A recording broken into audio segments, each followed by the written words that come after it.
The hospital called my son and told him I might not make it, that I needed emergency surgery. His response wasn't a panicked rush to my side. It was a cold, "Callous, if she dies, let me know. I'm not dealing with paperwork tonight."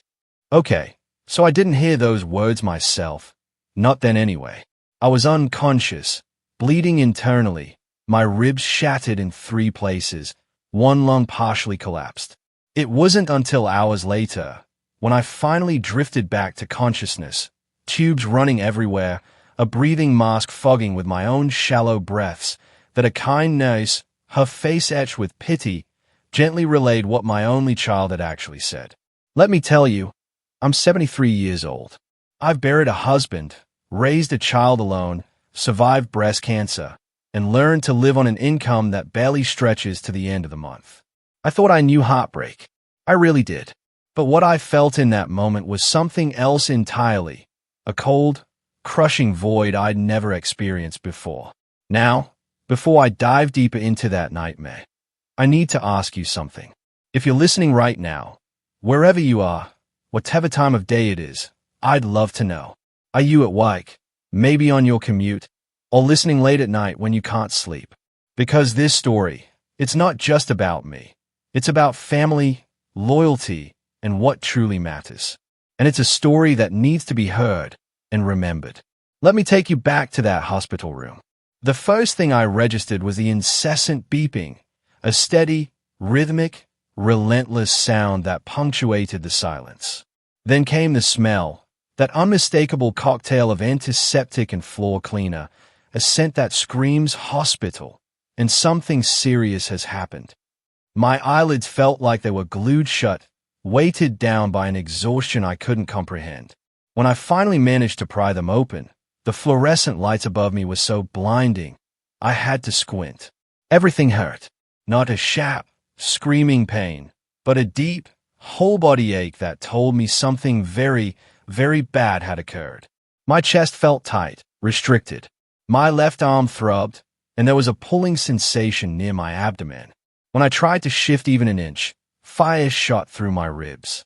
A face appeared above me, a young woman in scrubs, her dark hair pulled back in a neat ponytail. Her eyes were kind, but undeniably tired. "Helen," she said softly. "Helen, can you hear me?" I tried to speak, but my throat was raw, my mouth dry as paper. All I managed was a desperate croak. She reached for a small cup with a sponge on a stick and gently dabbed my lips with water. "Don't try to talk just yet. You've been through a lot. You were in a car accident yesterday evening. Do you remember?" Yesterday evening. Thanksgiving.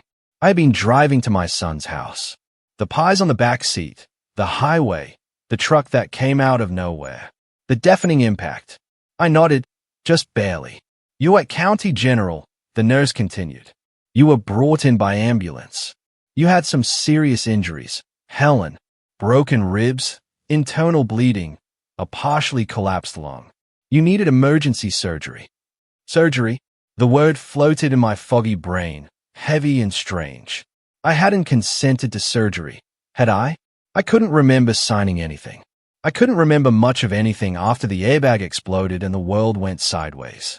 "We tried to reach your emergency contact," she said, and something in her voice shifted. It became careful, measured. "Your son, Jason, is that right?" I nodded again. Jason, my only child. The boy I'd raised alone after his father died when he was just 12. The man I still called every Sunday, even though he rarely answered. The one who always said he was too busy, too stressed, too overwhelmed with his own life to visit very often. But surely, in an emergency, he would have come. Surely, he would have dropped everything. The nurse's expression tightened ever so slightly. She glanced toward the door, then back at me. "Helen, I need to tell you something, and I want you to stay calm. All right? Your vitals are stable now, but you need to rest." My heart rate picked up. The monitor beside me beeped faster, matching the frantic pulse in my ears. "What happened?" I managed to whisper.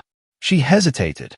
Then, she pulled a chair closer to my bed and sat down, her hands folded in her lap. "When you were brought in, you were in critical condition. The doctors determined you needed surgery immediately to stop the internal bleeding and reinflate your lung. But because you were unconscious, they needed consent from your next of kin. Jason, I whispered. Yes. The staff called him multiple times. They explained the situation. They told him you might not make it through the night without the procedure. My chest tightened, not from the injury this time, but from something else entirely. Something cold, insidious, and creeping. I held my breath. The nurse's jaw tightened. She looked me straight in the eye, and I could see she didn't want to say what came next, but she did anyway. He said, and I'm quoting directly from the notes here, "If she dies, let me know. I'm not dealing with paperwork tonight." The room went absolutely silent, except for the relentless beeping of the machines. I stared at her, waiting for her to laugh, to tell me it was a mistake, a cruel joke, a misunderstanding. She didn't. He said he was hosting a Thanksgiving party, she continued, her voice barely above a whisper. He told the staff he couldn't leave. He refused to come to the hospital. He refused to sign the consent forms. I couldn't breathe, not because of my lung, but because the sheer weight of those words had just collapsed everything inside me. If she dies, let me know. I'm not dealing with paperwork tonight. My son, my only son, the boy I had rocked to sleep when he had nightmares, the teenager I had worked 2 jobs to send to college, the man I had bailed out of financial trouble more than once, always telling him it was fine. That's what mothers do. And he couldn't be bothered to leave his party. He couldn't be bothered to sign a piece of paper that might save my life. Tears burned behind my eyes, hot and insistent, but I refused to let them fall. Not yet. Not in front of this stranger who was looking at me with such raw pity. I wanted to scream. Then how? I started, my voice shaking uncontrollably. How am I here? How did the surgery happen? The nurse's expression softened, just a little. Someone else signed, she said. I blinked. What? Someone else showed up. Someone who wasn't listed as your emergency contact, but who knew you. He convinced the doctors to let him sign as your temporary medical guardian. He stayed through the entire surgery. He's been checking on you every few hours since. My mind scrambled, trying desperately to make sense of this new, unbelievable twist. Who? She glanced down at the clipboard in her hands, then back at me. His name is Jamal Carter. The world tilted. Jamal. I hadn't heard that name in years.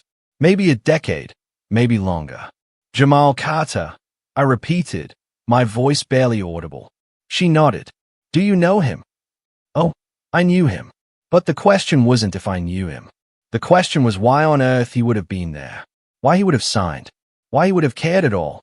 And as I lay there in that hospital bed, my son's words still ringing in my ears, and a name from my past suddenly reappearing like a ghost, I realized something profound.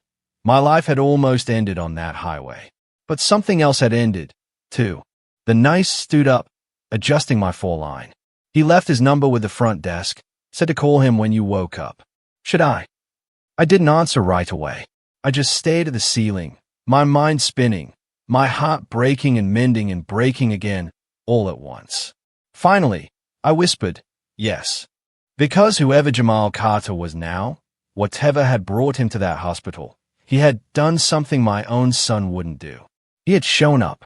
By the way, if you're still with me, make sure to hit that subscribe button. I promise, more unbelievable stories like this are coming your way. Let me take you back to the beginning, to the moment everything changed. It was Thanksgiving Eve, late afternoon. The sky had already started to darken, that early winter dusk that comes too soon and lingers too long. I was driving on Interstate 94, heading toward my son's house in the suburbs. My hands gripped the steering wheel a little too tightly, the way they always did when I made this drive. I had 2 pumpkin pies on the passenger seat beside me, store-bought, but dressed up with fresh whipped cream I'd made that morning. I'd also brought a green bean casserole, the one Jason used to ask for every year when he was younger. He hadn't asked for it in probably 15 years, but I made it anyway. Old habits, I guess. The radio played softly, some holiday station cycling through the same dozen songs everyone knows by heart. I wasn't really listening. My mind was too busy running through its usual checklist of worries. Would Brooke, Jason's wife, find something wrong with what I brought? She usually did. Too much salt. Not organic enough. Store-bought crust instead of homemade. Last Easter, she'd actually handed my deviled eggs back to me at the door and suggested I'd be more comfortable just bringing wine next time. But I had still brought the casserole. I told myself this year would be different. This year, I wouldn't try so hard. I wouldn't hover in the kitchen asking if I could help. I wouldn't laugh too loudly at Jason's jokes or ask too many questions about the grandchildren I barely saw. I would just be present, quiet, grateful to be included. That's what I always told myself. And then I always ended up doing exactly what I promised myself I wouldn't do. Because the truth was, I was desperate. Desperate to feel like I mattered to my own child. Desperate to feel like I belonged in his life. The highway stretched ahead of me, 3 lanes of light traffic. Thanksgiving travelers. Most of them families heading toward warmth and noise and tables full of food. I wondered how many of them were driving toward people who actually wanted them there. I shook the thought away. That wasn't Faye. Jason wanted me there. He'd invited me, hadn't he? Well, Brooke had sent a text 3 weeks ago with the time and a reminder to please arrive promptly. That counted as an invitation. The temperature had dropped throughout the day. I could see my breath when I'd gotten into the car, even with the heater running. The roads were dry, though. No ice, no snow yet. I checked the weather 3 times before leaving, the way I always did. Because the last thing I wanted was to be a burden, to cause problems, to make anyone worry about me. If only I'd known that worry was the last thing my son would feel. Traffic slowed as I approached the junction where 94 meets Route 12. Construction had narrowed the lanes, funneling everyone into a tight merge. I eased off the gas, giving the car ahead of me plenty of space. Defensive driving. That's what my late husband used to call it. Helen, he'd say, you drive like you're taking a test every time. Maybe I did. Maybe I still do. The semi-truck appeared in my rearview mirror about a quarter-mile back.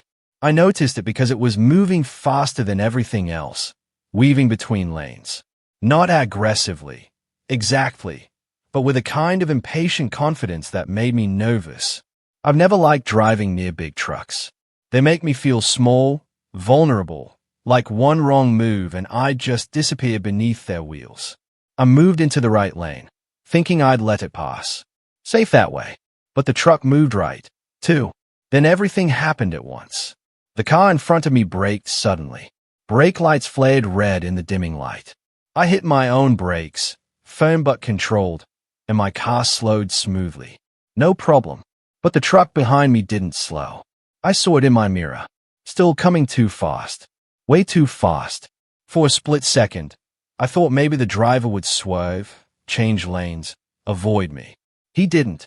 The impact was like being hit by a wall of sound and force and terror, all at once. Metal shrieked. Glass exploded. My body jerked forward against the seatbelt so hard I felt something crack in my chest. The airbag deployed with a bang that left my ears ringing, and my head snapped sideways. A sharp pain shot down my neck. The car spun. I remember that part clearly. The world outside the windows became a blur of lights and road and sky, all tumbling together. I remember screaming. And I remember thinking, absurdly, about the pies on the seat beside me and how they were definitely ruined. Then the car hit something else. A guardrail. Maybe another vehicle. I couldn't tell. There was a second impact, this one from the side, and my head hit the window hard enough that everything went white for a moment. When the car finally stopped moving, I was facing the wrong direction. Cars were stopped all around me, the hazard lights blinking. Steam or smoke poured from under my crumpled hood. The airbag had deflated, leaving a chalky powder all over my lap. I tried to move. My arms responded, barely. My legs wouldn't. There was a pressure in my chest like someone sitting on me, and pain. God, the pain. It radiated from my ribs, my back, my head. Everything hurt in ways I couldn't separate or identify. I could hear shouting, footsteps, a man's voice saying, "Lady, can you hear me? Stay still. Okay, don't move." I wanted to tell him I wasn't planning on moving. I couldn't if I tried. More voices joined the first. Someone was on the phone with 911. Someone else was trying to open my door, but it was jammed.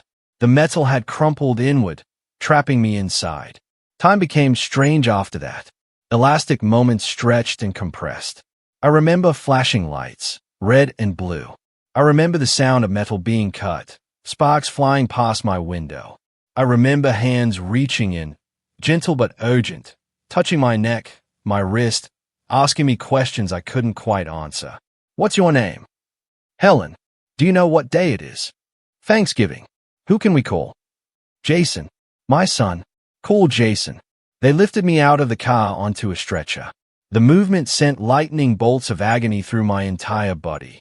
I must have cried out because someone squeezed my hand and told me to hang on. Just hang on. The ambulance ride was a nightmare of sirens and speed and pain that wouldn't stop.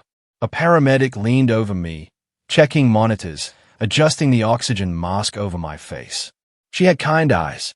She kept talking to me, keeping me conscious. You're doing great, Helen. We're almost there. Stay with me, okay? I tried to nod, but even that hurt. The hospital was chaos. Bright lights overhead, voices calling out numbers and medical terms I didn't understand. They wheeled me through automatic doors, down hallways, into a room filled with people in scrubs. Someone cut my clothes off. I remember feeling embarrassed about that, even through the pain. My underwear was old, the elastic worn. I hadn't expected anyone to see it. A doctor appeared above me, his face partially hidden behind a mask. Helen, I'm Dr. Shapiro. You've been in a serious accident. We need to run some tests and see what's going on inside. Okay. I tried to say yes, but the words wouldn't come. They moved me again, into another room. A CT scanner, someone said. I was slid into a white tube while machines whirred and clicked around me. When they pulled me out, the doctor's face was grim. We need to get her into surgery, he said to someone I couldn't see. She's bleeding internally. Possible splenic rupture. 3 fractured ribs, one of which has partially collapsed the left lung. Surgery. The word registered through the fog of pain and shock. I needed someone to sign. I needed Jason. A nurse appeared beside me, phone in hand. We're calling your emergency contact now, she said. I closed my eyes, relief washing over me despite everything. Jason would come. He'd sign whatever they needed. He'd be worried, upset, but he'd be there. I heard the phone ringing on speaker, once, twice, 3 times. Then Jason's voice, distant and distracted. Hello. Is this Jason Whitmore? Yeah, who's this? This is County General Hospital. We have your mother, Helen Whitmore, in our emergency room. She's been in a serious car accident and needs immediate surgery. We need you to come in and sign consent forms. There was a pause. Music and laughter in the background. A party? How serious? Jason asked. The nurse glanced at the doctor, then back at the phone. Life-threatening. Without surgery in the next hour, she may not survive. Another pause. Longer this time. Then, in a tone I'd never heard from my son before, flat, cold, and completely devoid of concern, he said the words that would replay in my head for the rest of my life. I'm hosting Thanksgiving. If she dies, let me know. I'm not dealing with paperwork tonight. The line went dead. The nurse stared at the phone, her expression frozen in disbelief. Dr. Shapiro's jaw tightened. Call again. He couldn't have meant that. But I knew, even as the darkness pulled me under, even as they lowered the mask over my face and told me to count backward from 10, I knew my son had meant every single word. When I woke up the second time, the pain was different. Dull. Manageable. Whatever they'd given me was working, wrapping everything in a soft, medicinal haze that made the world feel slightly unreal. The same nurse from before was there, checking something on the monitor beside my bed. She noticed my eyes open and smiled, but it was a sad smile. The kind people give you when they know something you don't want to hear. Or in my case, something I'd already heard and wished I could unhear. How are you feeling? She asked, adjusting the flow on my floor. I tried to speak, but my throat was still raw. She offered me that sponge again, letting me wet my lips. So, I finally managed. That's to be expected. You've been through major surgery, but you came through beautifully. Dr. Shapiro was able to stop the bleeding and repair everything that needed repairing. Your lung is reinflated. You're going to be okay, Helen. Physically, maybe. But there were other kinds of damage that no surgeon could fix. The memory of what she'd told me before came rushing back. Jason's words. His refusal. The flatness in his voice when he'd said those unthinkable things. I must have made some kind of sound because her expression shifted to concern. Do you need more pain medication? I shook my head. The pain I was feeling wasn't the kind that came in a syringe. She pulled the chair closer again and sat down. This was clearly going to be another difficult conversation. Helen, I know what I told you earlier was incredibly hard to hear, but I want you to know that you're not alone. Someone made sure of that. I looked at her, confused. After your son refused to sign the consent forms, we were in a very difficult position. We couldn't legally proceed without next of kin approval, but we also couldn't just let you die. Dr. Shapiro was about to petition for emergency judicial override when someone showed up in the waiting room. My heart beat a little faster. The monitor beside me registered the change. A man came to the front desk asking about you. He'd heard about the accident on the police scanner. Used to be a volunteer firefighter, apparently, and he still listens to the emergency channels. When he heard your name, he drove straight here. Who? I whispered, though I already knew. She told me before, but my brain had been too foggy to process it fully. She looked down at the clipboard in her hands, then back at me. Jamal Carter. He told the staff he knew you, that you'd been important to him a long time ago. He was very insistent that someone needed to advocate for you. Jamal. The name settled over me like a blanket, heavy with memory and time. He convinced Dr. Shapiro to let him sign as your temporary medical guardian. It's not standard procedure, but given the circumstances, and given that your listed emergency contact had explicitly refused, she trailed off, leaving the sentence unfinished. I closed my eyes, tried to picture Jamal as I'd last seen him. That would have been, 15 years ago? Maybe longer. He'd been in his early 20s then, tall and lean, with eyes that held too much hurt for someone so young. He stayed through your entire surgery, the nurse continued. Sat in the waiting room for 4 hours. When Dr. Shapiro came out to tell him you'd made it through, he cried. My chest tightened, and it had nothing to do with my broken ribs. He's been back 3 times since then to check on you. Left his phone number at the desk and made us promise to call him the moment you woke up. Which, if you're up for it, I'd like to do now. I didn't trust my voice, so I just nodded. She stood up and walked to the phone mounted on the wall. I watched her dial, heard the faint ringing on the other end. Then a voice answered. Male. Deeper than I remembered, but with a warmth that I recognized immediately. This is Jamal. Mr. Carter, this is County General. Helen is awake. She's stable and doing well. There was a pause, then a sound that might have been a laugh or a sob or both. Thank God. Thank God. Can I come see her? The nurse looked at me. I nodded again. Yes, she's indicated she'd like that. Visiting hours are until 8. I'll be there in 20 minutes. The line clicked off. The nurse hung up the phone and turned back to me. He sounds like a good man, she said quietly. I thought about the boy I'd known. The teenager who'd shown up at the church food pantry so many years ago, hungry and alone. The kid who'd flinched every time someone raised their voice. The young man who'd sat at my kitchen table doing homework while I made dinner. Both of us pretending it was normal, pretending he wasn't sleeping in his car most nights. He is, I whispered. Or he was. I don't know what he is now. Well, you'll find out soon enough. She made a note on my chart, then checked her watch. I'm going to give you a few minutes to rest before he arrives. But Helen, there's something else I need to tell you. My stomach dropped. What? The hospital tried calling your son again, multiple times, to let him know you'd made it through surgery, that you'd was stable. He didn't answer any of the calls. His wife finally picked up on the 6th try. What did she say? The nurse's lips pressed into a thin line. She said, and I quote, "We're aware of the situation. We'll deal with it after the holiday." After the holiday, I was lying in a hospital bed, having barely survived surgery, and they'd deal with it after the holiday. Something inside me shifted. Not broke, exactly. It had already been broken, but it shifted into a new configuration. A harder one. I see, I said, my voice steadier than I felt. I'm so sorry. Helen, I know this isn't what you want to hear, but I thought you should know. Thank you for telling me. She hesitated, like she wanted to say more, then seemed to think better of it. I'll be back to check on you in a bit.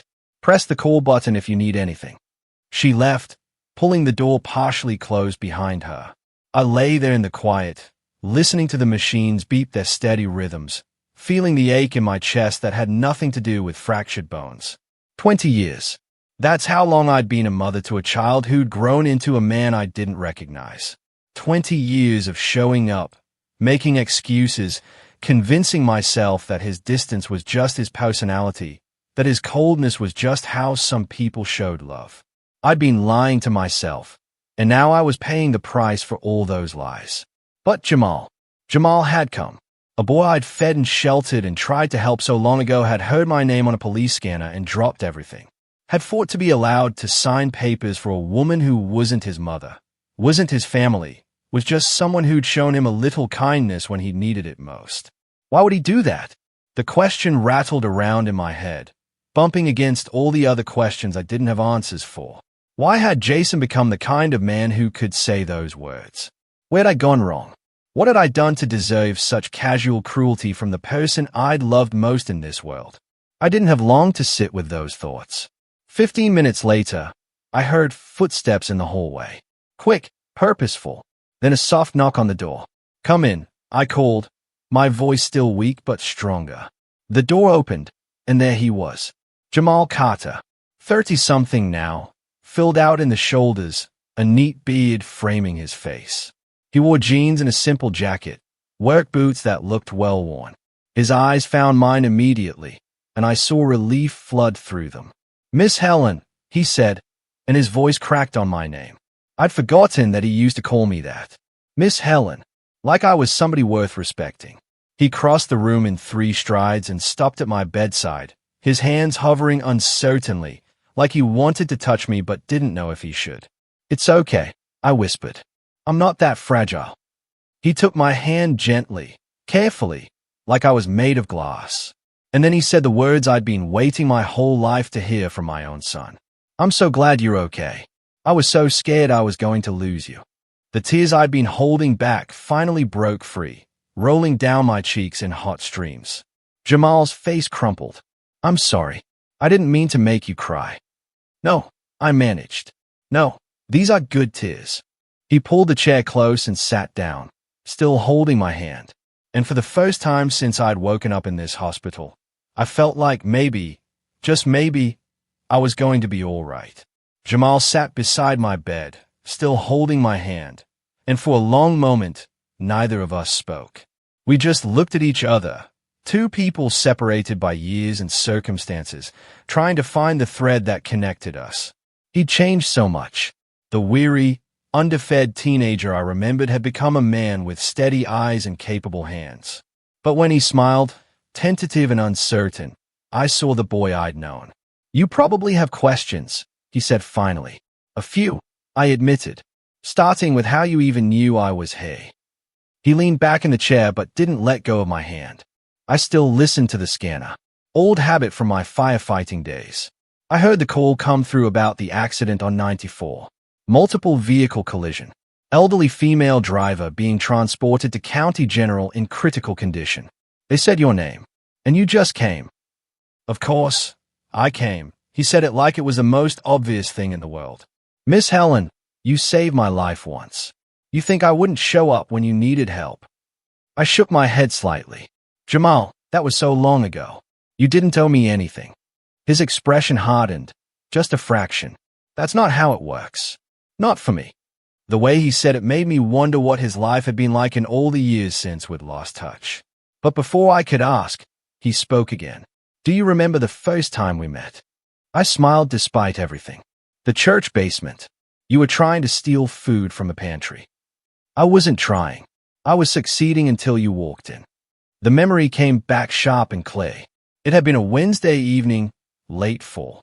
I'd been volunteering at St. Mark's, organizing donations, sorting canned goods, and checking expiration dates. The church kept the basement door unlocked during the day for people who needed help, but by 6 o'clock, everyone was supposed to be gone. I heard a noise coming from the storage area. At first, I thought it was a rat. We'd had problems with them before, but when I went to investigate, I found a teenage boy stuffing bread and canned soup into a backpack. He'd frozen when he saw me, eyes wide, ready to bolt. I was terrified you'd call the police, Jamal said now, his voice soft with the memory. I was terrified you'd run before I could help you, I replied. I'd done the only thing that made sense to me at the time. I'd walked over to the shelf, pulled down more cans, added a jar of peanut butter and some crackers, and handed them to him. If you're going to take food, I'd said, at least take things that'll keep you fed. He'd stared at me like I'd spoken a foreign language. What's your name? I'd asked. It took him a moment to answer. Jamal. Well, Jamal, when's the last time you had a hot meal? He'd shrugged, trying to look tough, but his hands were shaking. Come on, I'd said. I'm making dinner anyway. Might as well make extra. Looking back, I know how reckless that was. Inviting a strange teenager to my home. But something in his eyes told me he wasn't dangerous, just desperate, just alone. He'd followed me home that night, cautious as a stray cat, sat at my kitchen table while I made spaghetti and meatballs, watching me like he expected it all to disappear. When I set the plate in front of him, he'd eaten like he hadn't seen food in days. He probably hadn't. I thought you were crazy, Jamal said now, bringing me back to the present. Nobody just helps people like that. Not without wanting something. I didn't want anything. I know that now. But back then, I kept waiting for the catch. Kept waiting for you to tell me what I owed you. You didn't owe me anything. You kept saying that.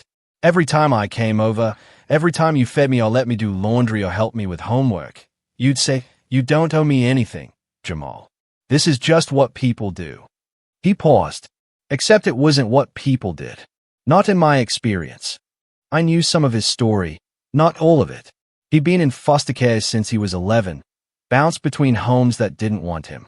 By the time he turned 16, he'd aged out of the system's interest.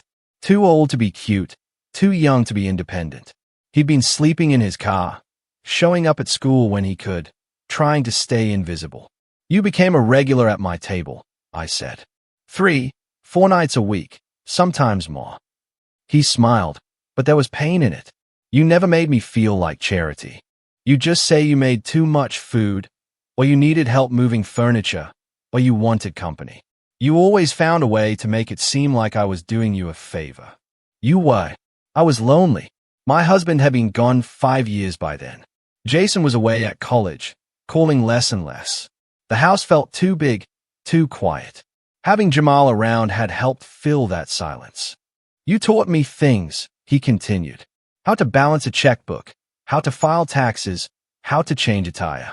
All the stuff nobody had ever bothered to show me. Basic life skills. Everyone should know those things. You also taught me that not everyone in the world was out to hurt me. That was a harder lesson. I remembered the walls he'd built around himself. How long it had taken for him to trust me. The first time he'd laughed at one of my jokes, really laughed. I'd felt like I'd won something precious. What happened after you graduated high school? I asked. We'd lost touch around then. I'd always wondered. I joined the fire department as a volunteer.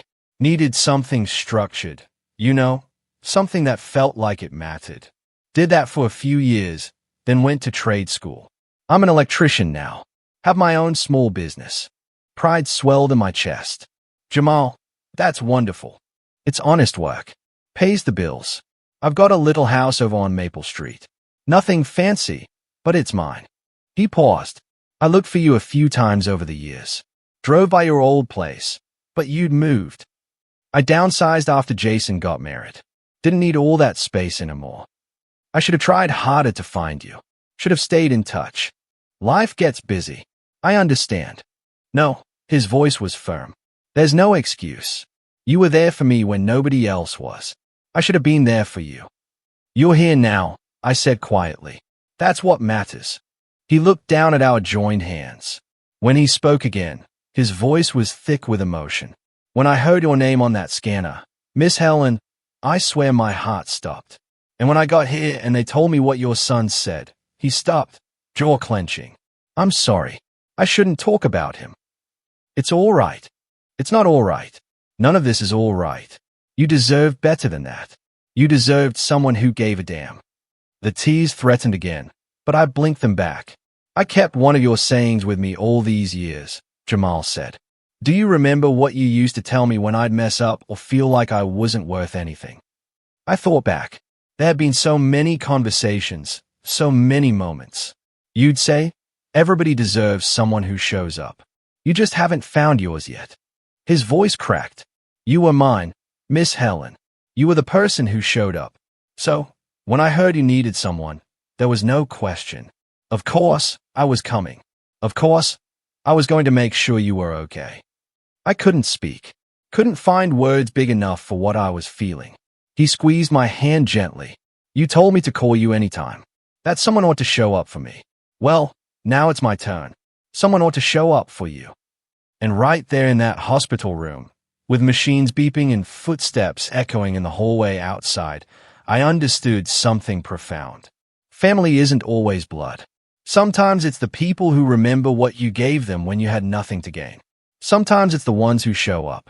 Jamal stayed until the nurses kicked him out at the end of visiting hours. Even then, he hesitated at the door, like leaving me alone felt wrong somehow. I'll be back tomorrow, he promised. First thing in the morning. You don't have to do that. You must have work. I'm the boss. I can move things around, he smiled. Besides, where else would I be? After he left, I lay in the dark, listening to the night sounds of the hospital, distant voices of the nurses' station, the squeak of rubber-soled shoes on linoleum, someone coughing in another room, the ever-present beeping of monitors. I didn't sleep much. Every time I closed my eyes, I heard Jason's voice. That flat, disinterested tone. If she dies, let me know. How does a mother reconcile that? How do you make peace with the fact that the person you brought into this world, the child you sacrificed everything for, couldn't be bothered to save your life? I'd spent the last 20 years making excuses for him. He's busy. He's stressed. He has his own family to worry about. His wife is demanding. He's just not good at showing affection. But this wasn't about affection. This was about basic human decency. And my son had failed that test spectacularly. Morning came slowly. A different nurse brought breakfast, checked my vitals, helped me sit up a little straighter. The movement sent pain shooting through my ribs, but it was manageable. Everything was manageable compared to the alternative, which was being dead. You have a visitor, the nurse said cheerfully. That nice young man from yesterday's back. Jamal appeared in the doorway, holding 2 cups of coffee and what looked like a paper bag from the bakery down the street.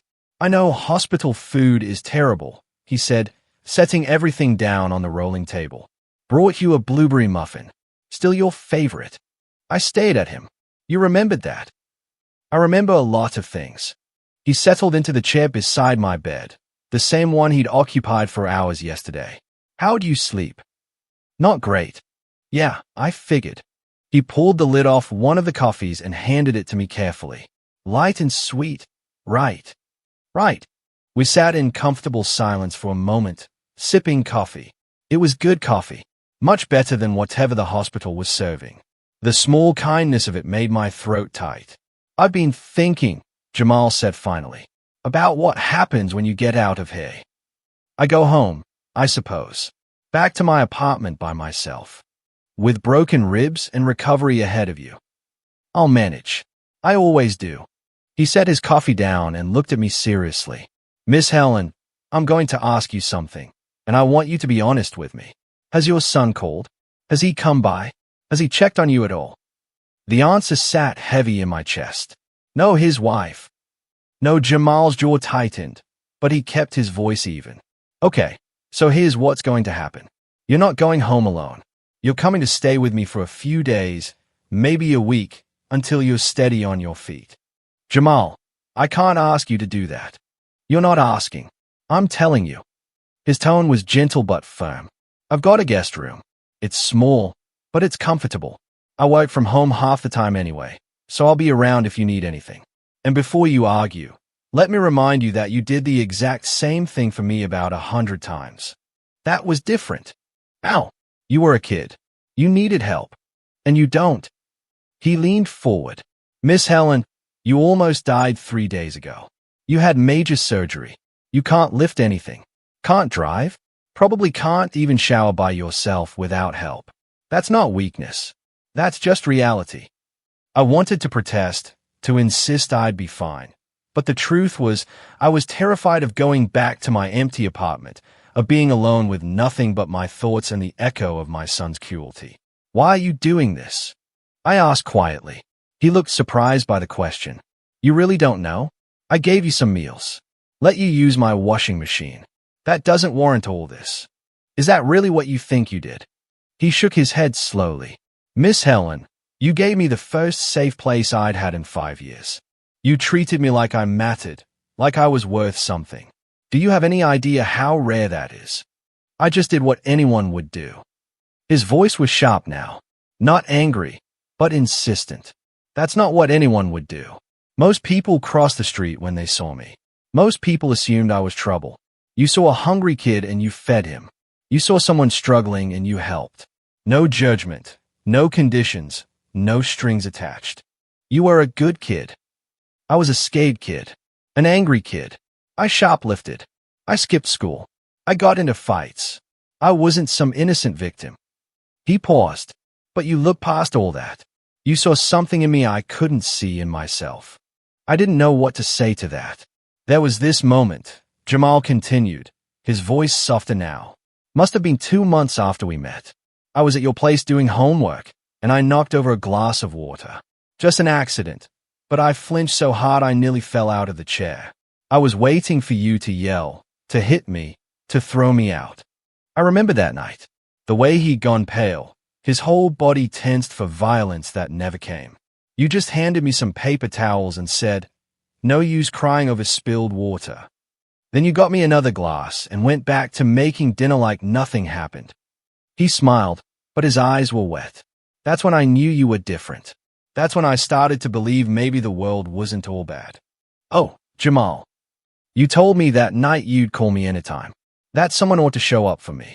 I never forgot that. Never. He reached out and took my hand again. So when I heard you were here, when I found out what your son said, there was no question in my mind. Someone needed to show up for you, and that someone was going to be me. The tears came then, hot and fast, and I couldn't stop them. You don't think I'd let you die, do you, Miss Helen? His voice broke. After everything you did for me, you don't think I'd just walk away? I don't deserve this, I whispered. Yes, you do. You deserve every bit of kindness you showed me reflected back at you 1,000 times over. He squeezed my hand. And if your son can't see that, if he's too busy or too cold or too whatever to be here, then that's his loss, his failure, not yours. Something shifted in me then. A weight I'd been carrying for years, the weight of constantly trying to earn my son's love, suddenly felt lighter. I raised him wrong, I said. I must have. Otherwise, he wouldn't be like this. No, Jamal's voice was firm. You can't blame yourself for how he turned out. You did your best. Sometimes people just choose to be selfish. That's on them, not you. But how did I not see it? How did I miss all the signs? Because you loved him, and love makes us blind sometimes. He paused. But you know what? I think part of you did see it. You just didn't want to believe it. He was right. Some part of me had always known that Jason's distance wasn't just personality or circumstance. It was choice. He'd chosen his comfort over my needs, his convenience over my life. What do I do now? I asked. Now, Jamal smiled. Now you let me take care of you for a change. You rest, you heal, and you stop making excuses for people who don't deserve them. A knock on the door interrupted us. Another nurse appeared, this one older, with graying hair and kind eyes. Helen, there's someone here to see you. She glanced at Jamal, then back at me, her expression uncertain. Your daughter-in-law. My stomach dropped. Brooke, Jason's wife. Jamal stood immediately, his posture protective. Do you want me to stay? I thought about it. Part of me wanted him to leave, to avoid the confrontation. But another part, a stronger part, wanted him right there beside me. Yes, I said. Please stay. He nodded and moved to stand near the head of my bed, close enough that I could feel his presence. Send her in, I told the nurse. The door opened wider, and Brooke walked in. She looked exactly as I remembered. Perfectly styled blonde hair, expensive clothes. That expression she always wore that suggested she was tolerating something unpleasant. Her eyes swept over me briefly, then landed on Jamal with obvious disapproval. Mother Helen, she said, her voice cool and formal. She never called me Mom. Never even called me Helen. Always Mother Helen. Like it was a title rather than a relationship. Brooke, I see you're recovering. She didn't sit down. Didn't come closer. Just stood there near the door like she might need to make a quick exit. We were quite shocked to hear about your accident. Shocked. Not worried. Not concerned. Shocked. Were you? It wasn't a question. Of course. Jason has been beside himself. The lie hung in the air between us, so obvious it was almost funny. Has he? I said flatly. Jamal shifted beside me. I could feel his anger radiating off him like heat. Well, you know how busy he is. The holiday, the guests, his work obligations. Brooke waved her hand dismissively. It's been very stressful. I nearly died, I said quietly. She had the grace to look uncomfortable, but only for a moment. Yes, well, these things happen. The important thing is you're fine now. No thanks to your husband. Her lips thinned. I don't know what you've been told, but Jason tried his best to handle the situation appropriately. Appropriately? I let the words sit there. Is that what we're calling it? Mother Helen, I don't think this is the time for dramatics. Jamal spoke then, his voice low and controlled. The hospital has a recording of the phone call. Would you like to hear what your husband actually said? Brooke's eyes widened slightly. She looked at Jamal like she was seeing him for the first time. And you are? Someone who actually showed up, he replied evenly. She turned back to me, clearly flustered. Look, I came here as a courtesy, to make sure you were being taken care of. To see what you needed. What I needed was for my son to sign a piece of paper so I wouldn't die on an operating table. That's what I needed. And he couldn't be bothered. He was hosting important clients. It was a business obligation. I was dying. You're being dramatic. Something inside me snapped. Not loudly. Not violently. Just a clean, sharp break. Get out, I said. Brooke blinked. Excuse me. Get out of my room. And tell my son that if he wants to speak to me, he can come himself. I'm done with intermediaries. Mother Helen, you're being unreasonable. Out. My voice was stronger now. Now. She stood there for another moment, clearly debating whether to argue. Then she turned on her expensive heels and walked out, the door swinging shut behind her with a soft click. The silence that followed felt enormous. Then Jamal started laughing. Not cruel laughter, but the kind that comes from relief and pride and joy, all mixed together. Miss Helen, he said, grinning. That was beautiful. And despite everything, despite the pain and the heartbreak and the betrayal, I found myself smiling, too. Because for the first time in 20 years, I'd stopped making excuses. And it felt like freedom. The days that followed Brooke's visit settled into a strange rhythm. Physical therapy in the mornings, painful, but necessary. Meals that I could barely taste. Sleep that came in fits and starts. And through it all, the deafening silence from my son. No phone call, no text message. Not even a flower delivery with one of those generic cards that said, thinking of you. Nothing. Jamal came every day, sometimes twice. He'd bring me things from the outside world, a magazine, a decent cup of soup. Once, he brought me a small potted plant because he said the room needed life in it. He'd sit and tell me about his work, about the houses he was wiring, about the old lady down the street from him who kept asking him to fix things that weren't actually broken because she was lonely. Kind of like someone else I know, he'd said with a knowing smile. The nurses noticed. They'd comment on what a devoted son I had, and I'd stop correcting them. Let them think what they wanted. Jamal showed more devotion in a single visit than Jason had shown in years. On the fourth day, a social worker came to see me. Her name was Sally, and she had the worn, compassionate look of someone who'd heard every sad story there was to hear and still managed to care. She pulled up a chair and opened a folder. Helen, I'm here to talk with you about your discharge plan. The doctors say you'll be ready to leave in a few days, but we need to make sure you have adequate support at home. I'll be fine, I said automatically. She gave me a look that said she'd heard that before. 2. You've had major surgery. You have mobility restrictions. You can't lift anything over 5 pounds for at least 6 weeks. You'll need help with basic tasks. I'm staying with a friend for the first week or so. The young man who's been visiting. Jamal. Yes, she made note. That's good. And after that, do you have family nearby who can check in on you? The question hung there like a trap. My son lives about 30 minutes away, I said carefully. Have you spoken with him about what kind of help he can provide? No, Sally looked up from her notes. Her expression was neutral, but I could see the question in her eyes. He's very busy, I added, hating myself for making excuses again, even as the words left my mouth. I see. She set down her pen. Helen, I'm going to be direct with you. This isn't the first time I've seen a situation like this. Family members who are absent during a medical crisis often remain absent during recovery. I want you to have realistic expectations about the support you will actually receive. I know my son, I said, but even I could hear how hollow it sounded. I'm sure you do. But I also know that hoping for help that doesn't come is more damaging than accepting the reality and planning accordingly. She pulled out another form. I'd like to talk with you about updating your emergency contact information. My heart started beating faster. What do you mean? Right now, your son is still listed as your primary emergency contact and medical power of attorney. Given what happened when you were admitted, I'd strongly recommend reconsidering that arrangement. The room felt smaller suddenly. Changing my emergency contact felt like admitting defeat, like officially acknowledging that my relationship with my son was broken beyond repair. But wasn't it?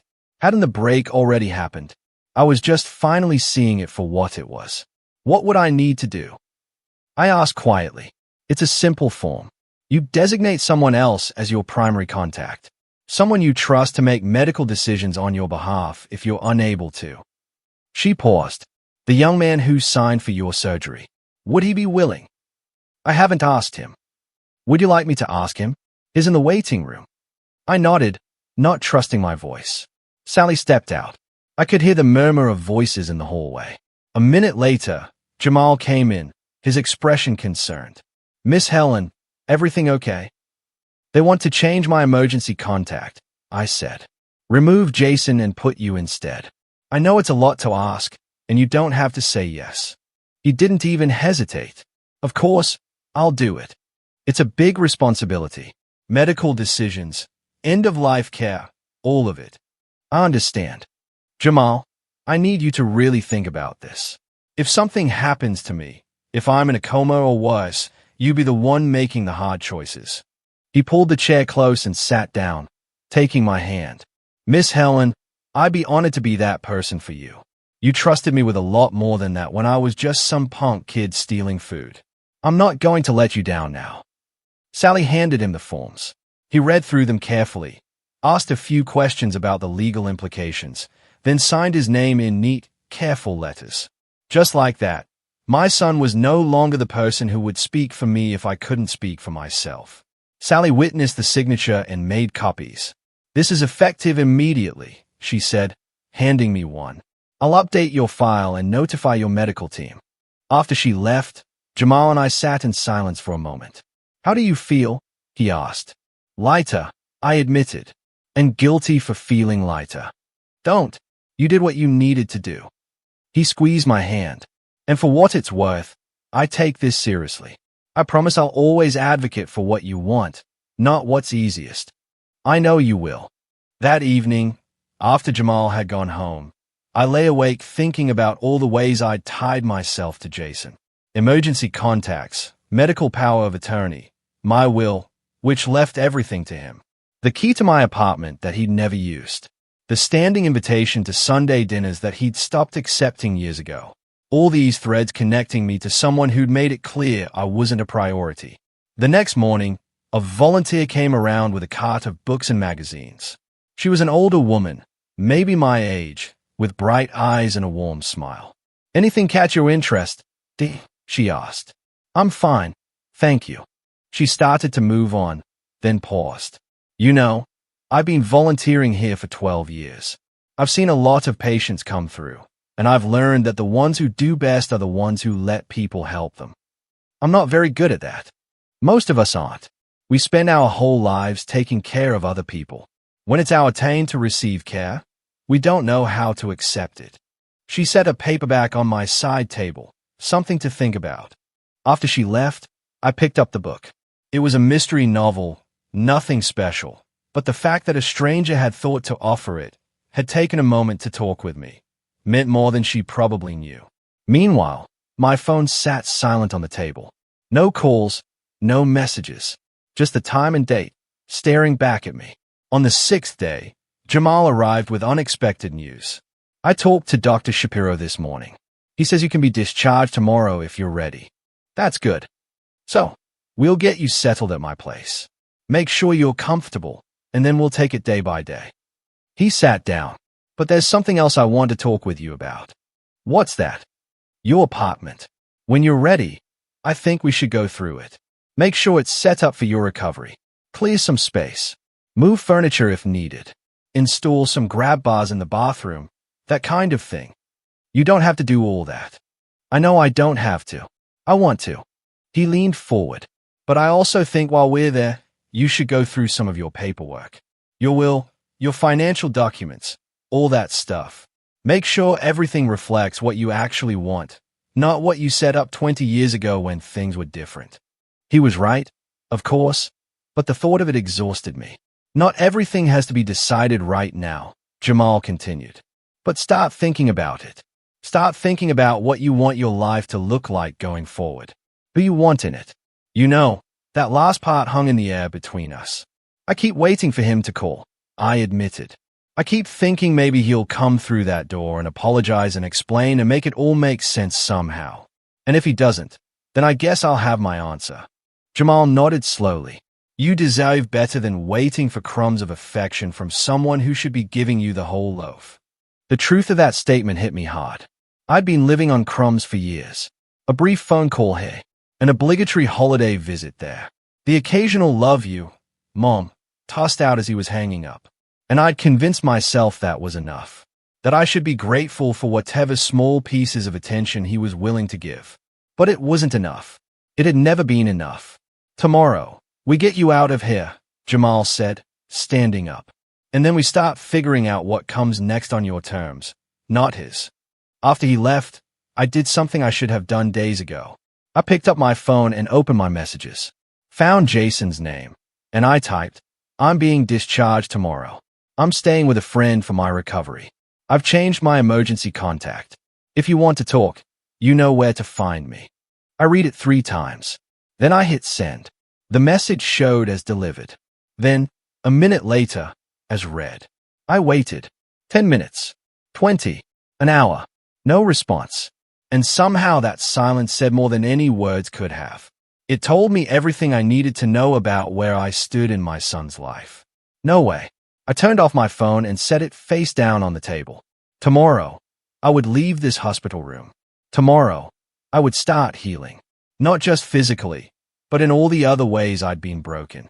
And tomorrow, I would stop waiting for my son to become the person I'd always hoped he'd be. Because at 73 years old, I was finally learning that some people never change. And some silences are louder than screams. I was packing the few belongings I'd accumulated during my hospital stay when the knock came. Not the usual hospital knock, the perfunctory tap before someone entered. This was different, hesitant, almost apologetic. Come in, I called. The door opened and there stood Brooke. And again, this time she looked different, less polished. Her hair wasn't quite as perfect. There were shadows under her eyes that even her makeup couldn't quite hide. She held a small gift bag in one hand, the kind you grab at the last minute from a drugstore. Mother Helen, she said, I'm glad I caught you before you left. I didn't respond, just waited. She stepped inside, letting the door close behind her. I wanted to apologize for the other day. I was short with you, and that wasn't fair. No, it wasn't. She flinched slightly at my tone. Good. Maybe she should feel uncomfortable for once. Jason wanted me to come, she continued. He's been so swamped with work and with the holidays. Everything has just been overwhelming. There it was again. Excuses. Always excuses. Why didn't he come himself? I asked. He's in meetings all day. Important client presentations. You know how it is. No, Brooke. I don't know how it is, because I've never been too busy to show up for the people I love when they are lying in a hospital bed. She set the gift bag on the chair. We brought you something. Just a little care package. Some magazines. Nice lotion. Chocolates. I looked at the bag but didn't reach for it. Guilt gifts. As if a $5 bag of drugstore candy could somehow make up for abandonment. Why are you really here? I asked. She glanced at the door, then back at me. There's been some talk. Family members asking questions about why Jason wasn't here. About who that man was who signed your paperwork. His name is Jamal. Yes. Well, people are curious. They are saying things. What kinds of things? That Jason didn't want to be bothered. That he refused to help his own mother. She twisted her hands together. It's becoming embarrassing. And there it was. The real reason for this visit. Not concern for me. Not genuine remorse. Just worry about their reputation. So, you're here to do damage control, I said flatly. That's not fair. Isn't it? I moved slowly toward the chair, my ribs protesting the movement. Let me ask you something, Brooke. When the hospital called and said I might not make it, what was Jason doing? He was hosting. What was he hosting? She hesitated. A Thanksgiving gathering for clients, 4 friends, and some business associates. I see. And when the doctor called back a second time, more urgent, saying I needed emergency surgery, what did Jason say? Her face had gone pale. Mother Helen, I don't think going over this helps anyone. What did he say, Brooke? He was upset. He didn't know what to do. That's not what the hospital records show. The records show he said, and I quote, if she dies, let me know. I'm not dealing with paperwork tonight. I watched her face carefully. Did you know he said that? She looked away. I was in the other room. But you know now, and you're still making excuses for him. He was drinking. He'd had several glasses of wine. He wasn't thinking clearly. That makes it worse, Brooke. That makes it so much worse. She sank into the chair, and for a moment, I almost felt sorry for her. Almost. Look, she said quietly. I know Jason isn't perfect. I know he can be cold, distant. He doesn't handle emotional situations well. This wasn't an emotional situation. This was life and death. And you're fine now. So, everything worked out. The casualness of that statement took my breath away. Everything worked out. I repeated, Brooke, I almost died, and your husband couldn't be bothered to sign a piece of paper. He made a mistake. People make mistakes. Some mistakes are unforgivable. She stood up abruptly. So what?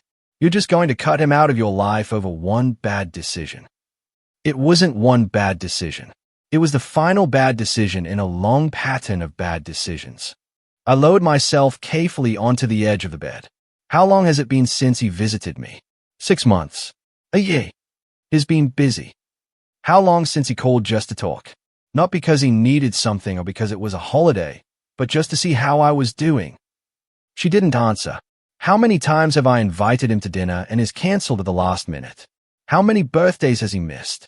How many times have I asked to see my grandchildren and been told it's not a good time? You're being unfair. No, Brooke, I'm being honest. Finally, after years of lying to myself, I looked at her directly. Your husband doesn't care about me. Maybe he never did. And I'm done pretending otherwise. You don't mean that. I absolutely mean it. The strength in my voice surprised even me. I've spent 20 years chasing a relationship with someone who doesn't want one. Making excuses, accepting crumbs, telling myself it would get better. But it won't get better, because Jason doesn't want it to be better. He's your son, and I'm his mother. But that hasn't seemed to matter much to him, has it? Brooke's eyes filled with tears, but I couldn't tell if they were genuine or strategic. What do you want from us? Nothing. That's the point. I don't want anything from you anymore. So, you're just giving up? No, I'm letting go. There's a difference. I took a breath, feeling the pull in my ribs. I have a friend who dropped everything to be here, who signed paperwork to save my life, who visits me every day, who's taking me into his home to recover. And that friend isn't my son. That friend is someone I knew for maybe 3 years, 15 years ago. Someone I fed some meals and gave some basic kindness to. And he remembered. He showed up. We wanted to show up, but you didn't. When it mattered most, you didn't. The room fell silent except for the steady beep of the monitors. They hadn't disconnected yet. Brooke picked up a purse. I should go. Yes, you should. She walked to the door, then turned back. For what it's worth, I'm sorry about all of it. Are you sorry it happened? Or are you sorry people found out? She didn't answer, just opened the door and left. I sat there for a long moment, feeling the weight of that conversation settle over me. Part of me wanted to cry. Part of me wanted to scream. But mostly, I just felt tired. The door opened again. I tensed, thinking Brooke had come back, but it was Jamal carrying a small duffel bag. Brought you some clothes from your apartment, he said. Comfortable stuff for the ride home. Hope I got the right things. He stopped when he saw my face. What happened? Brooke was hey. His expression darkened. What did she want? To save face. To make excuses. To convince me that I'm being unreasonable for expecting basic human decency from my own child. Jamal set the bag down and came to sit beside me. And what did you tell her? The truth. That I'm done. How do you feel? I thought about it. Really thought about it. Sad, angry, relieved, all of it at once. That's fair. You're allowed to feel all of those things. She made it sound like I was being petty, like I was throwing away a relationship over nothing. It's not nothing, and you're not throwing it away. He already did that. Jamal handed me the bag. Come on, let's get you changed and out of here. My car is downstairs. I took the bag and went into the small bathroom to change. He'd chosen well, soft pants with an elastic waist, a loose sweater that wouldn't pull at my stitches, even slippers instead of shoes. When I came out, Jamal had already gathered my few belongings and was talking with a nurse about discharge instructions. A wheelchair appeared. Hospital policy, they said. I didn't argue. As Jamal wheeled me down the hallway toward the elevator, we passed other patients' rooms. I could see families gathered around beds, children visiting grandparents, spouses holding hands, normal scenes of normal people showing normal care for each other. And I thought about how I'd convinced myself for so long that Jason's version of care was normal, too. That his distance was just his personality. That I was asking too much by wanting him to actually be present in my life. But it wasn't normal, and I hadn't been asking too much. I'd been asking for the bare minimum, and even that had been too much for him to give. The elevator doors opened. Jamal pushed me inside. As we descended, he said quietly, "You made the right choice. Letting go. It doesn't feel right. It will eventually." The doors opened to the lobby. Cold air hit me as we exited through the automatic doors. Jamal's car was parked right at the curb, a modest sedan with a work van parked behind it. He helped me into the passenger seat with infinite care, making sure I was comfortable before closing the door. Then he loaded my things into the trunk. As we pulled away from the hospital, I looked back at the building one last time. I'd gone in there a mother desperate for her son's love. I was leaving as a woman who'd finally accepted that some people aren't capable of giving what you need. And sometimes the hardest part of loving someone is knowing when to stop. 3 days into my stay at Jamal's house, my phone rang. An unknown number. I almost didn't answer, but something made me pick up. "Hello, Helen? It's your sister-in-law, Patricia. Jason's aunt, my late husband's sister." I hadn't spoken to her in months. "Patricia, hello. I just heard about your accident. I'm so sorry. Honey, how are you feeling?" "I'm recovering. Thank you for asking." I tried calling Jason to get details, but has been very short with me. Said everything was handled. She paused. "Helen, what's going on?" "The family is saying some concerning things." I closed my eyes. Of course, they were. What are they saying? That Jason wasn't there for you. That someone else had to step in. That there was some kind of falling out. Her voice softened. "Is it true?" And just like that, the dam broke. I told her everything. The accident, the phone call, Jason's refusal, Jamal signing the papers, the hospital stay, the silence. When I finished, Patricia was quiet for a long moment. That son of mine, she finally said, and I realized she meant my late husband. He'd be ashamed. Absolutely ashamed. It's not his fault. No. But Jason is still his son, his name. And to treat you like that. She took a breath. Helen, we're having a small gathering tomorrow. Just family. A belated Thanksgiving since the actual day was such a disaster. I'd like you to come. My stomach dropped. I don't think that's a good idea. Why not? Your family. You belong there. Jason will be there. Yes, he will. And so will everyone else. And maybe it's time everyone heard the truth. Her voice turned firm. Helen, I love my nephew, but what he did was unacceptable. And if he's been telling people a different story, well, that needs to be corrected. I don't want to cause a scene. Then don't cause a scene. Just come. Tell the truth. If anyone asks, let Jason explain himself. She paused. Unless you're afraid. That word stung. Afraid. Afraid of what? Exactly. Of confronting my son? Of speaking the truth in front of his family? Maybe I've been afraid for years. Afraid of rocking the boat. Afraid of making him angry. Afraid of losing what little connection we had left. But what connection was there to lose? He'd already made his position clear. What time? I asked. 2 o'clock. My place. And Helen, bring your friend. The one who helped you. I'd like to meet him. After I hung up, Jamal appeared in the doorway of the guest room. He'd been giving me space, checking on me periodically, but mostly letting me rest. Everything okay? He asked. That was Jason's aunt. She's having a family gathering tomorrow. She wants me to come. Do you want to go? I don't know. Part of me thinks I should just let it go. Move on. But another part, I trailed off. Another part wants them to know what really happened. Is that petty?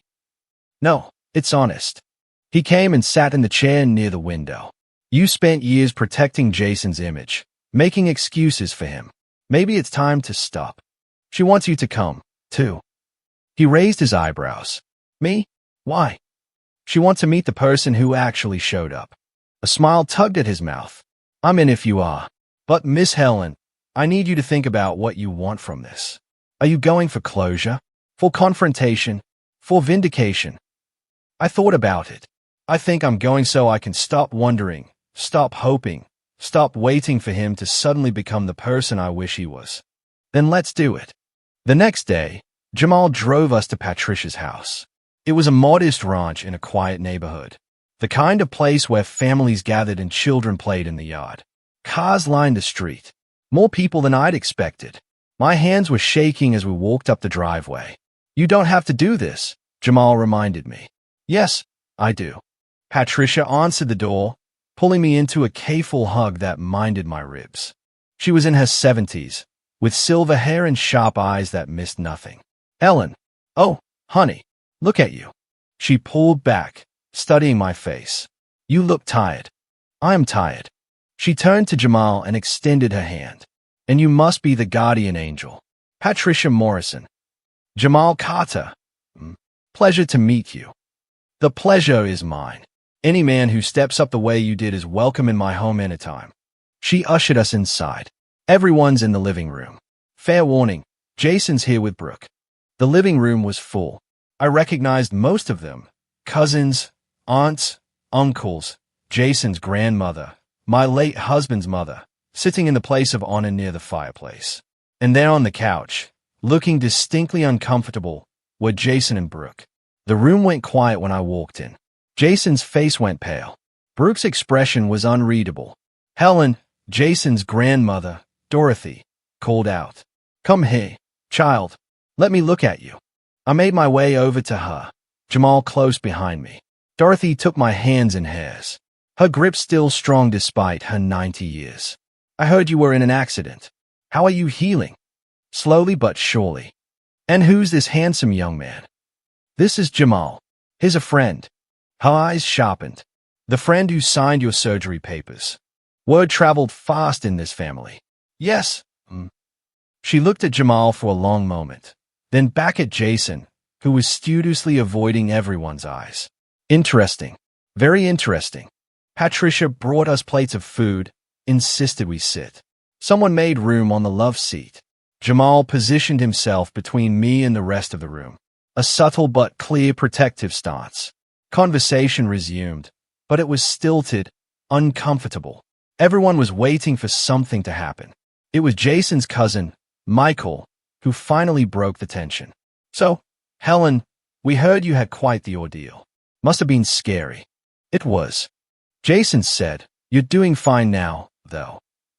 I looked at my son. He was staring at his plate. "I'm alive, if that's what you mean." "And this gentleman," Michael continued, gesturing to Jamal, "is the one who helped when you needed emergency surgery." "Yes." Jamal signed the consent form so the doctors could operate. "That was good of him." Michael paused. "I'm a little confused, though. Why didn't Jason sign them?" The room went completely silent. Jason's head snapped up. "I don't think this is the time or place." "I'd like to know, too," Dorothy said quietly. "Why didn't you sign for your mother, Jason?"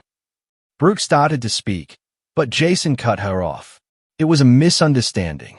The hospital didn't make it clear how serious it was. "That's not true," I said. Everyone turned to look at me. "The hospital called you multiple times," I continued, my voice steady. "They told you explicitly that I needed emergency surgery, or I might not survive. They begged you to come sign the papers."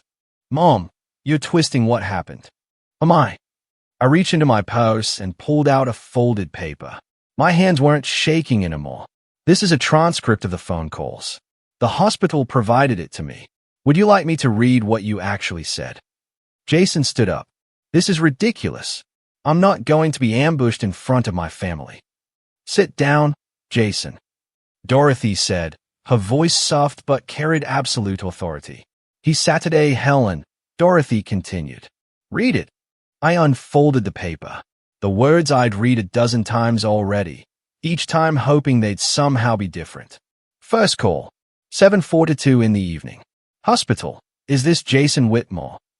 Jason, yeah, who's this? Hospital, this is County General Hospital. We have your mother, Helen Whitmore, in our emergency room. She's been in a serious car accident and needs immediate surgery. We need you to come in and sign consent forms. Jason, how serious? Hospital, life-threatening. Without surgery in the next hour, she may not survive. Jason, I'm hosting Thanksgiving. If she dies, let me know. I'm not dealing with paperwork tonight. I looked up. The room was frozen. Every eye was on Jason. There were 3 more calls, I said quietly. Each one more urgent. You didn't answer any of them. Your wife finally answered the 6th call and said you'd deal with it after the holiday. Brooke had tears running down her face. Jason's mouth opened and closed. I was drunk. I wasn't thinking clearly. You were sober enough to host a party, Patricia said, her voice cold. You don't understand the pressure I was under, the people I was trying to impress. More important than your mother's life. Dorothy asked. That's not what I meant. Then what did you mean? I asked. Explain it to me, Jason. Explain to everyone here why impressing your friends was more important than signing a paper that would save my life. You're making me out to be a monster. I'm not making you out to be anything. I'm simply telling people what happened. Michael spoke up. Jason, man, this is bad. This is really bad. You don't know what it's like, Jason said, his voice rising. Having her always needing something, always calling, always wanting me to visit, always making me feel guilty for having my own life. The words hit like physical blows. When have I ever made you feel guilty? I asked. Every time you call. Every time you invite me over. Every time you ask about the kids. It's constant pressure. I call you once a week if you answer. It's still too much. Dorothy's voice cut through the room like a blade. Jason Michael Whitmore, your father would be ashamed of you. Don't bring Dad into this. Your father spent his entire life teaching you about responsibility, about family, about showing up for the people who love you. Her voice shook with anger. And you couldn't be bothered to sign a piece of paper to save the woman who raised you alone after he died. I made a mistake. You made a choice, I said. And that choice showed me exactly where I stand in your life. No way. Jason stood again. Fine. You want me to be the villain? I'll be the villain. But don't pretend you were some perfect mother. You were overbearing, clingy. You drove Dad crazy, and you drove me crazy, too. The cruelty in his voice was stunning. But instead of breaking me, it crystallized something. You're right, I said calmly. I wasn't perfect. No parent is. But I love you with everything I had. I worked 2 jobs to send you to college. I helped you when you were in financial trouble. I showed up for every milestone, even when you made it clear you didn't want me there. I stood up slowly, Jamal immediately at my side to steady me. But I'm done now. I'm done chasing a relationship with someone who doesn't want one. I'm done making excuses for your absence. I'm done pretending your cruelty is just your personality. I looked at him directly. You are no longer my emergency contact. You are no longer my medical power of attorney. And you are no longer welcome in my life unless and until you can treat me with basic human decency. So that's it? You're just cutting me off. No, Jason, you cut me off years ago. I'm just finally accepting it. I turned to Patricia. Thank you for having me. I'm sorry to leave early. Don't apologize, honey. You said what needed to be said. Jamal and I walked to the door. Behind us, I could hear raised voices. Jason arguing with his grandmother. Brooke crying. Patricia telling Jason exactly what she thought of his behavior. But I didn't look back. We got in the car. Jamal started the engine but didn't pull away immediately. How do you feel? He asked. I thought about it. My retirement account. I think he's the executor of my will. And is that what you still want? The question hung there. A year ago, even a month ago, I would have said yes automatically. Of course, Jason should inherit. He's my son. That's how it works. But now, I don't know, I admitted. That's fair. You don't have to decide right now, but you should think about it. Really think about it. He met my eyes. Who do you want making decisions for you if you can't make them yourself? Who do you trust with your final wishes? Who actually deserves the things you've worked hard for? They were hard questions, the kind I'd avoided for years because facing them meant facing uncomfortable truths. I always assumed family meant blood, I said quietly. That being a mother meant my son came first, no matter what. But what if he doesn't act like family? What if he doesn't treat you like his mother? Then what am I supposed to do? Choose the family that chooses you. He said it simply, like it was obvious. Miss Helen, I'm not trying to turn you against your son. If he wakes up tomorrow and realizes what he's lost and tries to make it right, that's between you and him. But in the meantime, you deserve to be surrounded by people who actually care, who actually show up. That night, lying in the guest bed, I thought about family, about what it meant, about the difference between obligation and love. Jason was my son. That was biology. That was history. That was 20 years of my life poured into raising him. But Jamal was here, present, caring for me without being asked, without expecting anything in return. Which one was really family? The next morning, I woke to the smell of coffee and something baking. I made my way slowly to the kitchen to find Jamal pulling muffins out of the oven. Blueberry, he said with a grin. Still your favorite, right? You remembered. I remember everything you taught me, Miss Helen, including how to take care of people who matter. We ate breakfast together as morning light filled the kitchen, and I realized something profound. I'd spent 20 years trying to earn my son's love. But here was someone who loved me freely, without conditions, without keeping score. Here was someone who'd remembered my favorite muffin flavor after 15 years. Here was someone who showed up, and maybe that was what family really meant.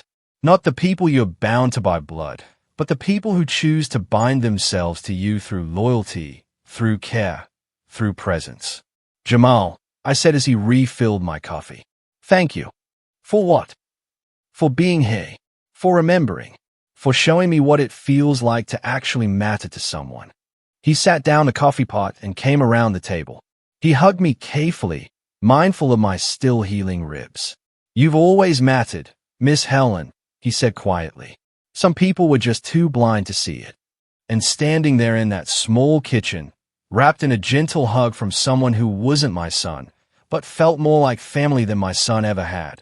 I finally understood. I hadn't lost a son. When Jason turned away, I'd gained something better. I'd gained someone who knew what it meant to show up, and that was worth more than all the blood ties in the world. 2 weeks before Christmas, I finally felt strong enough to return to my apartment. Jamal drove me, insisting on carrying everything up the stairs, despite my protests that I could manage. The apartment felt different, smaller, somehow quieter, like it belonged to a different version of me. "You okay?" Jamal asked, setting my bag down in the living room. "Just strange being back. Want me to stay for a bit? Help you settle in? I think I need to do this part alone, but thank you." He hugged me carefully, the way he always did now. My ribs were finally starting to heal. "Call me if you need anything. And I mean anything, even if it's just to talk." After he left, I walked through the room slowly, taking inventory, not just of my belongings, but of my life. This was where I'd lived for the past 8 years, where I'd waited for phone calls that rarely came, where I'd made excuses and swallowed hurt and convinced myself that distance was normal. In the bedroom closet, I found the boxes I'd been avoiding. Old photos, letters, birthday cards Jason had sent over the years, each one more generic than the last. I sat on the floor and went through them, really looked at them for the first time. The shift had been gradual. When he was young, the cards were personal, hand-drawn pictures, messages that said, "I love you, Mom." But as he got older, they became store-bought cards with his signature and nothing more. Then they came late. Then they stopped coming at all. I told myself he was just busy, growing up, building his own life. But the truth was simpler and harder. He'd stopped caring. My phone rang. An unknown number again. I almost didn't answer, but something made me pick up. "Helen, it's Dorothy, Jason's grandmother." I hadn't spoken to her since the confrontation at Patricia's house. "Dorothy, hello. I wanted to check on you. See how you're healing." "Better every day. Thank you for asking." "Good. That's good." She paused. "I also wanted you to know that I had a long conversation with Jason after you left. Several conversations, actually." My heart started beating faster. "Oh." He's struggling, Helen. With what happened? With what he said? With the consequences of his choices? Is he calling to apologize? "No. And that's what I wanted to talk to you about." Her voice was gentle, but firm. "My grandson is proud. Too proud. He's convinced himself that you overreacted, that the family turned against him unfairly. He's built himself a story where he's the victim." The words settled over me like a cold blanket. "I see. I don't say this to hurt you. I say it so you'll know where things stand. So you won't sit around hoping for something that isn't coming. I appreciate that. You deserve better than what he's given you. You always have," she sighed. "I'm ashamed that I didn't see it sooner. Didn't call him out on his behavior years ago. But I'm seeing it now. And I want you to know that whatever you decide to do, you have my support." After we hung up, I sat with that information. Jason wasn't going to apologize. Wasn't going to change. Wasn't going to suddenly wake up and realize what he'd lost. And strangely, that knowledge didn't hurt as much as I thought it would, because I'd already started letting go.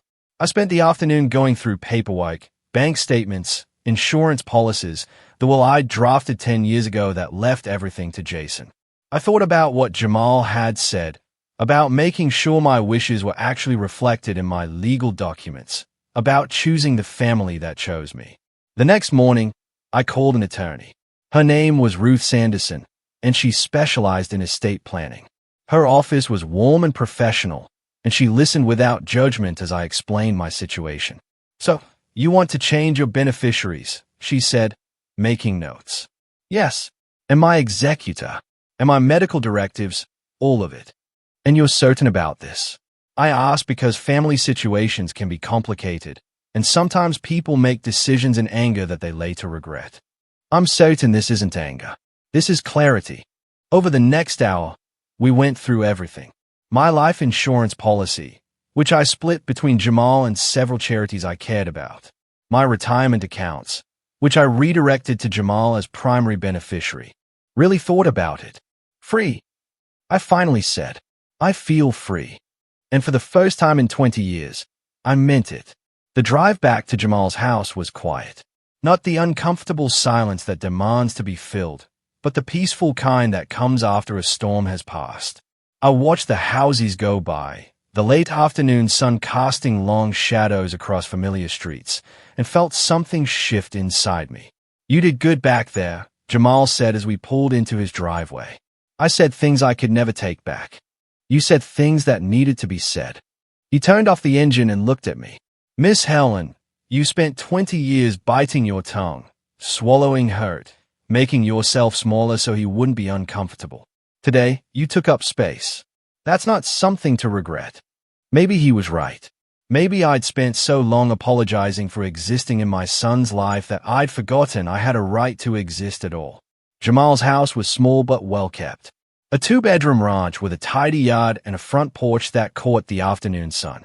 Nothing fancy, but it was warm, lived in, real. He helped me out of the car, mindful of my ribs, and we went inside. I'm going to make us some tea, he said. You go rest. Doctor's orders. I settled into the recliner he'd set up for me in the living room, complete with pillows positioned just right and a blanket within reach. The care he'd put into making me comfortable was evident in every detail. While he was in the kitchen, I looked around the room. It was clearly a bachelor's space, but not in the stereotypical way. No dainty dishes or clutter, just simple, practical furniture and a few personal touches. A bookshelf filled with technical manuals and mystery novels. Some framed photos on the mantel. I stood slowly and made my way over to look at them. One showed Jamal in firefighter gear, younger, grinning beside a fire truck. Another was him shaking hands with someone at what looked like a graduation, trade school probably. And there, in a simple wooden frame, was a photo I recognized. It was from years ago. Jamal at my kitchen table, maybe 17 or 18, bent over a textbook. I was in the background stirring something on the stove. I didn't even remember someone taking that picture. Found that on an old phone, Jamal said from behind me. He'd come in carrying 2 mugs. Thought about throwing it away a dozen times, but I couldn't. Why not? Because that was the first place I ever felt safe. He handed me a mug. That kitchen. That table. You making dinner like it was the most natural thing in the world to feed some random kid who wasn't yours. I traced the frame with my finger. You weren't random. I was at Feist. You didn't know me from anyone. No, but I knew hungry when I saw it. And lonely. I knew those things very well. We settled into our seats, the afternoon light slanting through the windows. Can I ask you something? Jamal said after a moment. Of course. Why did you help me? Really? You had your own struggles, your own life. Why take on someone else's problems? I thought back to that time in my life. My husband had been gone 5 years. Jason was away at college, calling less and less. I was working 2 jobs to pay off medical bills for my husband's cancer treatment. I was tired, lonely, barely keeping my head above water. Because when my husband was sick, I said slowly, people helped us. Neighbors brought casseroles. Church members drove us to appointments.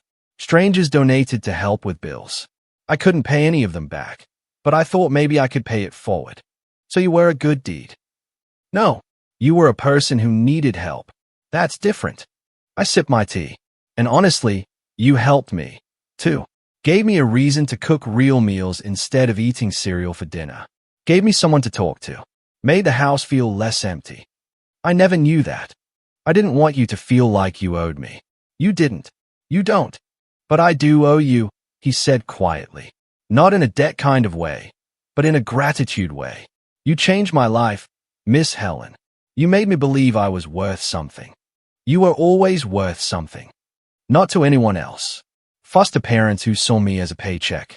Teachers who'd already written me off. Kids at school treated me like I was invisible. He set his mug down. But you saw me, and you treated me like I mattered. You did matter. I know that now because you taught me. He leaned forward. That's what I want to give back to you now. That feeling that you matter, that someone sees you. The tears came without warning, hot and fast. I tried to brush them away, but they kept coming. Jamal moved to kneel beside my chair, taking my hand. Hey, it's okay. Let it out. I just never expected, I managed between sobs, that the person who'd show up for me would be you. Not my own son, but a boy I knew for a few years 15 years ago. Maybe that's the point. Maybe real family isn't always the one you're born into. Over the next few days, we settled into a routine. Jamal would work in the mornings, doing quotes and scheduling jobs from his home office. I'd rest, read, watch the birds at the feeder he'd hung outside the window specifically so I'd have something pleasant to look at. In the afternoons, he'd make lunch and would talk about everything and nothing. He told me about his business, the challenges of being self-employed, the satisfaction of solving electrical problems that had stumped other people. I told him about my volunteer work at the library, the book club I'd been part of before the accident. My small life that had felt even smaller since Jason had pulled away. "Why did you stop volunteering?" he asked one day. Jason said it was too much for someone my age. That I should slow down, take it easy. And you listened to him. He's my son. I thought he was worried about me. Or maybe he just didn't want you to have a life that didn't revolve around waiting for his phone calls. The observation stung, because it was true. One evening, Jamal brought home takeout from a Thai restaurant. As we ate pad thai at his small dining table, he said, "I've been thinking about something." "What's that?" "That transcript you read? The one from the hospital?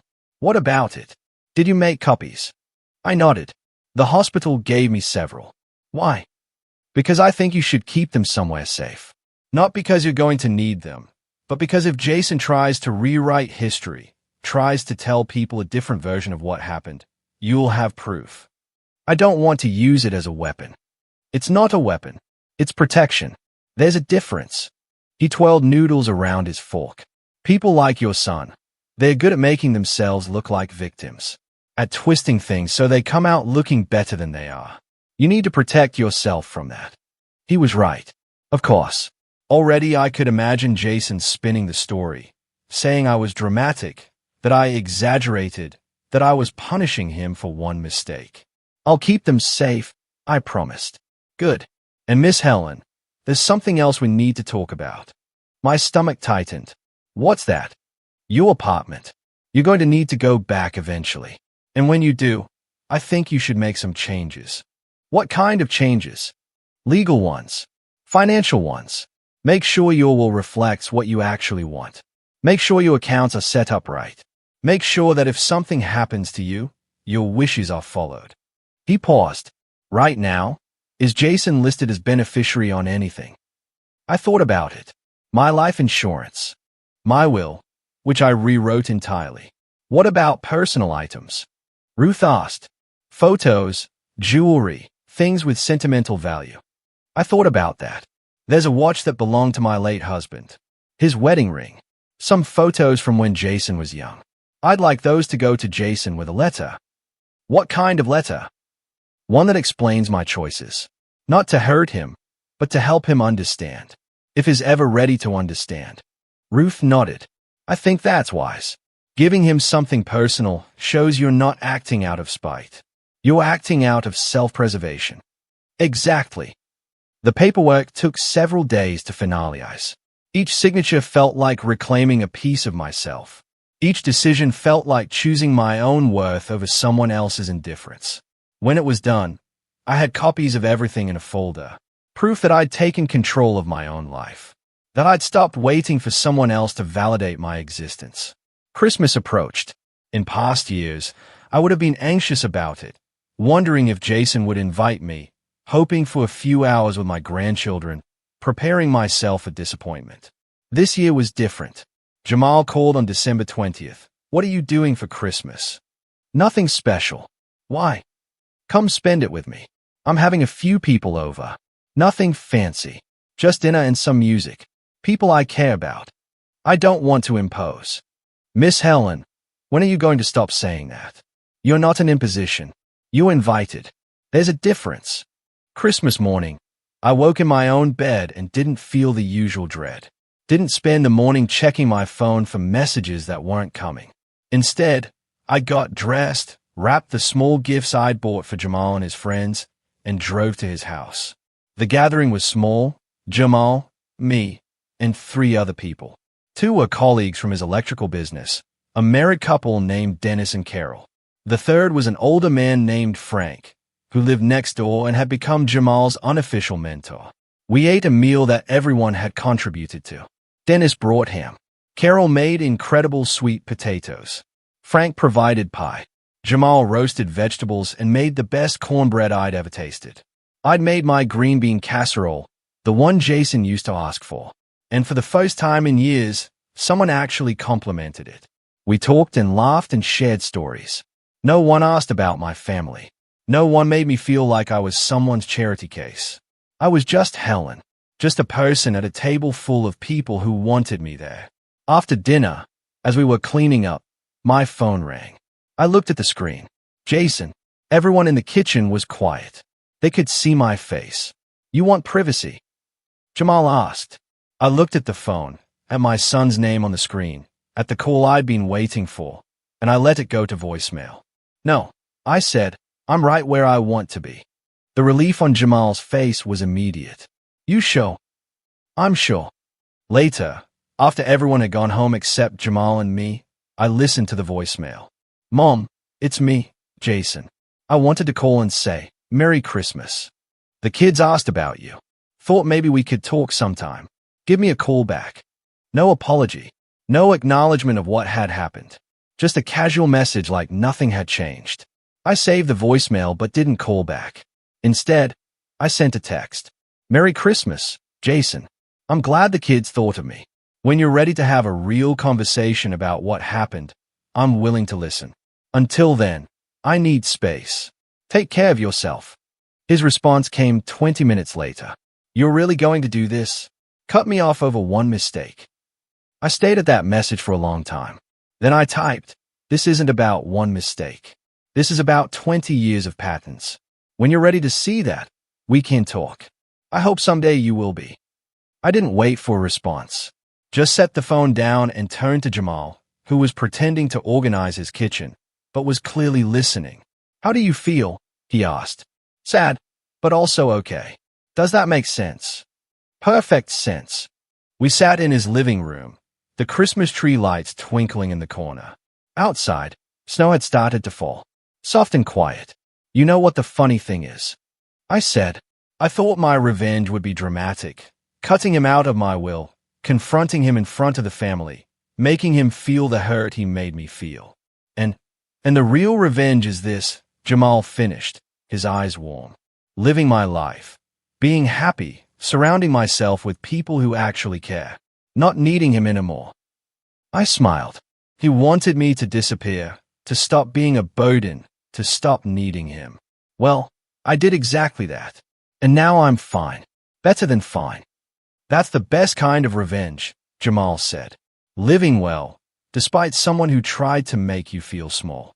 I still love him, you know. He's still my son. That doesn't just go away." No, it doesn't. But love doesn't mean accepting mistreatment. You can love someone from a distance. You can wish them well while protecting yourself from their harm. He was right, as he usually was. "Thank you," I said, "for everything. For showing up at that hospital. For taking me in. For reminding me that I'm worth caring about. Miss Helen, you don't need to thank me. This is what family does. But you're not actually family." He smiled. "Yes, I am. Just not the kind that shares blood. The kind that shares something better, loyalty, care, choice." And sitting there in that warm living room, with snow falling outside and a man who'd remembered my favorite muffins keeping me company, I realized something profound. My life had almost ended on that highway. The car accident could have killed me. Or if not that, then Jason's refusal to sign those papers could have. But I'd survived. And in surviving, I discovered something I'd been missing for years.